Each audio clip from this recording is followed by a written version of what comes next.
우루과이는 남미 대륙 남동부에 위치한 작은 나라로 그 역사는 식민지 시절부터 독립과 현대에 이르기까지 복잡하고 다채로운 과정을 거쳤다. 우루과이의 역사는 주변 국가들과의 관계, 식민지 배경, 그리고 독립 이후의 정치적 변화와 사회적 발전을 통해 형성되어 왔다. 원주민 시대. 우루과이 지역은 스페인 식민지 이전에 차루아와 과라니 같은 원주민들이 거주하던 땅이었다. 차루아족은 반유목 생활을 했으며 강력한 전사 집단으로 유명했다. 그러나 이들은 유럽 식민지 시대가 시작되면서 크게 몰락했고 그들의 문화와 전통은 현재 거의 사라졌다. 스페인과 포르투갈의 식민지 경쟁. 우루과이의 식민지 시대는 세기 스페인과 포르투갈의 남미 확장에서 시작되었다.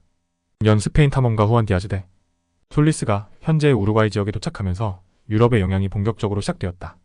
그러나 이 지역은 처음에는 금과 은 같은 자원이 부족해 식민지로서 큰 관심을 받지 못했다. 세기에는 스페인과 포르투갈이 이 지역을 두고 경쟁하게 되었다. 포르투갈은 브라질에서 서쪽으로 영토를 확장하려 했고 스페인은 아르헨티나와 파라과이를 통제하면서 우루과이 지역을 보호하려 했다. 연 포르투갈이 몬테비데오 북쪽의 콜로니아 델 사크라멘토를 건설하면서 스페인과 포르투갈 간의 경쟁은 더욱 치열해졌다. 3.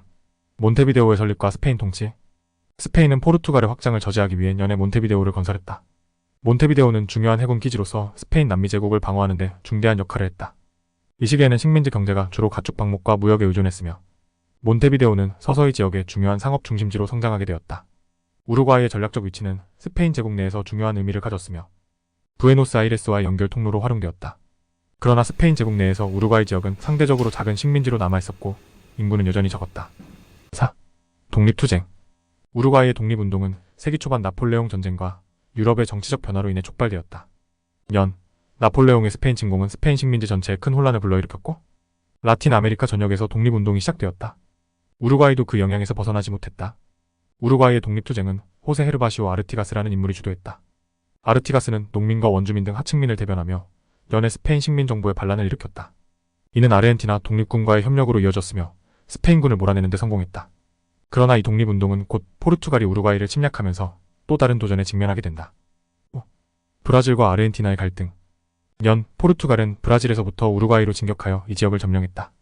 연 우루과이는 공식적으로 포르투갈령 브라질의 일부로 병합되어 시스플라티나라는 이름으로 불리게 된다.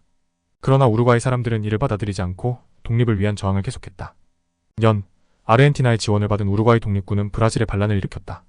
이 독립전쟁은 연에 종결되었으며 브라질과 아르헨티나 간의 갈등을 중재한 영국의 협력으로 우루과이는 독립된 공화국으로 공식적으로 인정받았다. 6. 독립 이후의 내전과 정치적 불안정. 우루과이가 독립을 달성한 후 나라는 정치적 불안정과 내전의 시기로 접어들었다.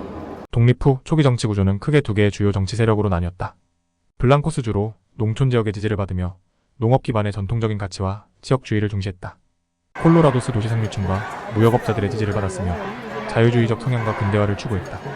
이 두 당파 간의 갈등은 세기 중반 우루과이 정치의 핵심이었으며 때로는 무력 충돌로 이어졌다.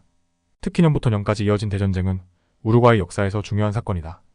이 전쟁은 블랑코스와 콜로라도스 간의 충돌뿐만 아니라 아르헨티나와 브라질의 개입으로 국제적 갈등으로 확대되었다. 7. 근대화와 민주화의 길. 세기 후반부터 세기 초반까지 우루과이는 정치적 안정과 근대화를 이루기 시작했다. 특히 호세바에 오르도네스 대통령의 집권기간은 우루과이 역사에서 중요한 전환점으로 평가된다. 그는 사회개혁과 경제발전을 추진하며 우루과이를 남미에서 가장 진보적인 국가로 만들었다. 바에 오르도네스는 복지국가 모델을 도입하여 교육, 노동권, 사회복지 제도를 강화했다. 이 시기에 우루과이는 언론의 자유와 평등을 보장하는 법을 제정하고 세속주의를 강화하는 등 사회적 개혁을 추진했다. 8. 세기 중반과 군사 독재.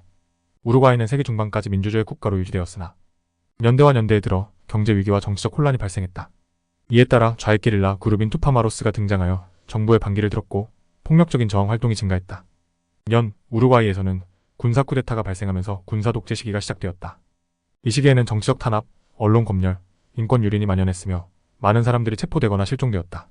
군사 독재는 연까지 지속되었으나 국제적 압력과 국내 민주화 운동의 결과로 군부는 결국 권력을 이양하게 되었다. 9. 현대 우루과이 민주화와 사회적 발전. 연 민주주의로 복귀한 후 우루과이는 정치적 안정을 되찾았다. 그 이후로 우루과이는 남미에서 가장 민주적이고 안정적인 국가 중 하나로 자리잡았다. 연대 들어서 우루과이는 진보적인 사회정책을 도입하여 주목받았다.